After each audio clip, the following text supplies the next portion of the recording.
Okay, so now we're going to talk about solving equations and inequalities using the rational numbers. I don't know that we got to inequalities, but probably next one we will. Okay, first one is, now remember now rational numbers is ones with fractions or decimals, so we're going to have some negatives and fractions and decimals, so a lot of stuff. All right, first one, we'll go start easy, is this number, negative 9.1, a solution to this equation?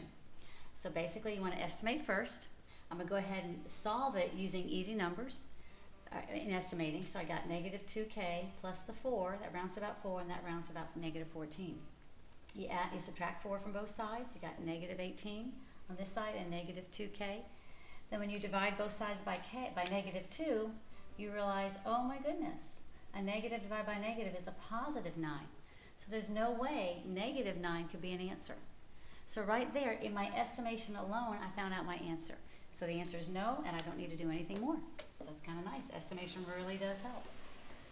All right, next one. Is negative 1.1 and 1/3 a solution to this equation? All right, so again, we're going to estimate. Negative 6/7, remember, that's really close to negative 1. So I went ahead and put a negative 1 in front of the n so you could see that. I don't really need it because I could just put negative n, right? Plus the 5 is fine, and that's really close to 6. So you subtract 5 from both sides, and it says, then you get down to where the negative n is really equal to 1. 6 minus 5 is 1, which means if the opposite of n is 1, n equals negative 1. So it could be, because that's pretty close. So now we've got to actually work it out.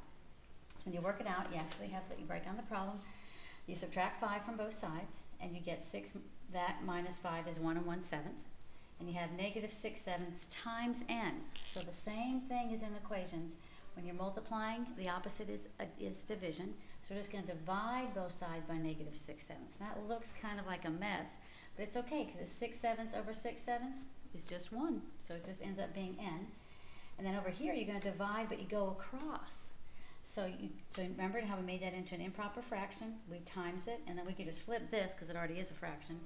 So, and that's going to be 7 over negative 6. Again, we can cancel this, reduce that to 1 over 1, and so it's 8 times. And then we can also reduce this to half of that is 4 and half of that is negative 3. So it ends up being negative 4/3 or 4 over negative 3, which equals negative 1 1/3. So that is a solution. So the answer to that is yes, that is a solution. Okay. Next we have solving this. All right, now we're going to actually solve. We're going to estimate first. We round that to, that's about 1n minus 4 equals negative 16. So we add 4 to both sides, we get negative 12 as our answer. So we actually do it out. You can look at the steps and see very clearly. Again, when you have that 2/3, it's 2/3 times n. So we just divide both sides by 2/3. Here we write it going across. And then we can put the negative 12 over 1. We times it, we keep it, change it, and flip it. And we end up here, we can do 1 and then make that negative 4. So negative 4 times 3 is negative 12, and that ends up being the exact answer, surprisingly enough. So that's the answer to that. Okay.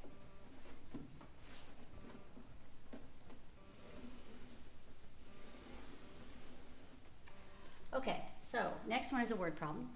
Okay, youth trip costs about $52. Included in that is a price for $11 for a ticket, and then the rest is 2 rides.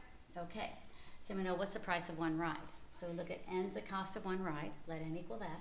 So you have twice n because you have 2 rides plus the $11 for the concert, all had to equal your total of 52. If you estimate it, then we know that like $50 minus the $10, round that to 10, is equal to 40, and then divide that in half. So my answer should be about $20 for a ticket for the rides, expensive rides.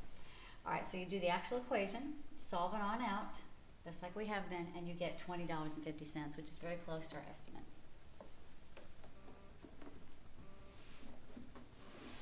Okay, next one.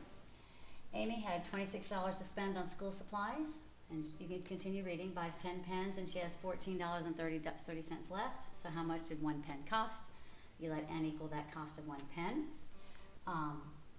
So you estimate, and you think about the estimation again. Well, 26, and she had that left. You can subtract that out to find out whatever she did buy. That's how much she spent on all 10.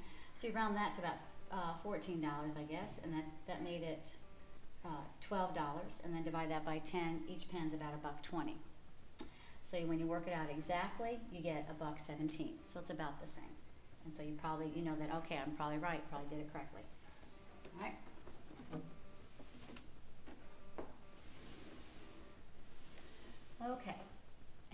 last one.